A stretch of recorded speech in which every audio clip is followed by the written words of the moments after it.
ওরে শালার, এটা আমি কি বানাইছি? আমি তো আমার নিজের রেসিপির উপরে এখন চাষ খাইয়া বসে আছি।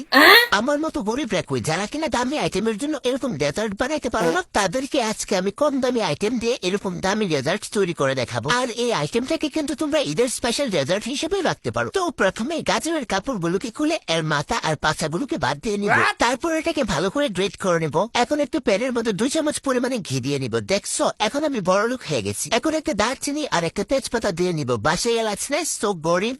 আবার ঘিটা গরম হয়ে আসলে গাজরগুলোকে দিয়ে নিব। তারপর এটাকে ভালো করে গুথায় নেব। এগুলো এখন গুটাতে থাকবো যতক্ষণ পর্যন্ত না এগুলো ভালো করে বাজা হয়। আর এখন দেখো আমার আম্মু কতটুকু পরিমাণে দুধ দিচ্ছে, মনে হইতেছে না 3 চামচ পরিমাণ দুধ দিচ্ছে। কতটুকু পরিমাণে কিপটা।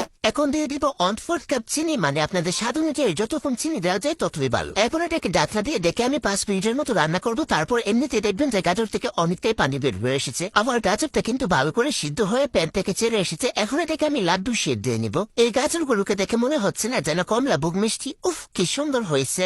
এখন লাগবে হচ্ছে লম্বা সেমাই। এটাকে এখন আমি মাঝখান থেকে বইতে নিব, মানেটা বুঝো নাই তো? এগুলোর আমি ভাঙ্গা নিব। উফ, এগুলোর ভাঙতে আমার কি যে মতো লাগতেছে। তো ভাঙা ডান। এখন আমি প্যানের মধ্যে দিয়ে দিব 1.5 চামচ পরিমাণে ঘি। আসলে সত্যি কথা বলতে গেলে 1.5 চামচ পরিমাণে ঘি দিতে আমার আসলে মায়া লাগতেছিল। ঘিয়ের মধ্যে সেমাই গুলোরে দিয়া এগুলোরে বাজ্যা নিয়ে সাথে দিয়ে নিব 2 চামচ পরিমাণ গুঁড়া দুধ। এটা দিলে আর একটু বেশি মজা লাগে আর কি। তো এটা অবশ্যই দিয়ে নিবা। এখন যে এটা অবশ্যই দেওয়া লাগবো এটা হচ্ছে কনডেন্স মিল্ক। এটা অবশ্যই দিতে হবে। দেহ শালা পরেই না। তো আমি এখানে 1/2 কাপ পরিমাণ কনডেন্স মিল্ক দিয়ে নিলাম। এখন এগুলোরে ভালো করে গুদায় নিব। যখন দেখবা যে প্যান থেকে উঠে আসতেছে তখন বুঝতে হবে যে হয়ে গেছে এটা। তো এখন হচ্ছে মলটার মধ্যে 2 চামচ পরিমাণ করে সেমাই নিয়ে এটাকে সেট করে নিব পাখির বাসার মতো করে। আর তোমরা চাইলে কিন্তু এটা যে কোনো কাপের মধ্যে সেট করে নিতে পারো, কোনো সমস্যা নেই। আর অবশ্যই একটু তেল বা ঘি ব্রাশ করে নেবা। দেখছো কতটা সুন্দর হয়েছে। এখন এগুলো ফ্রিজে রেখে দেবো সেট হওয়ার জন্য। এখন এখানে আমি 1/2 লিটার দুধ নিয়ে নিলাম। যখন দুধটা গরম হয়ে আসবে তখন এখানে আমি ছোট প্যাকেটের 1/2 প্যাকেট দুধ এড করে এটা ভালো করে মিশিয়ে নিব। যখন দেখবো দুধটা বলক চলে আসতেছে তখন 1 চামচ পরিমাণ কর্নফ্লাওয়ারকে ঠান্ডা দুধের মধ্যে মিশিয়ে নিব। তারপর হচ্ছে এটাকে দুধের মধ্যে অ্যাড করে দিব।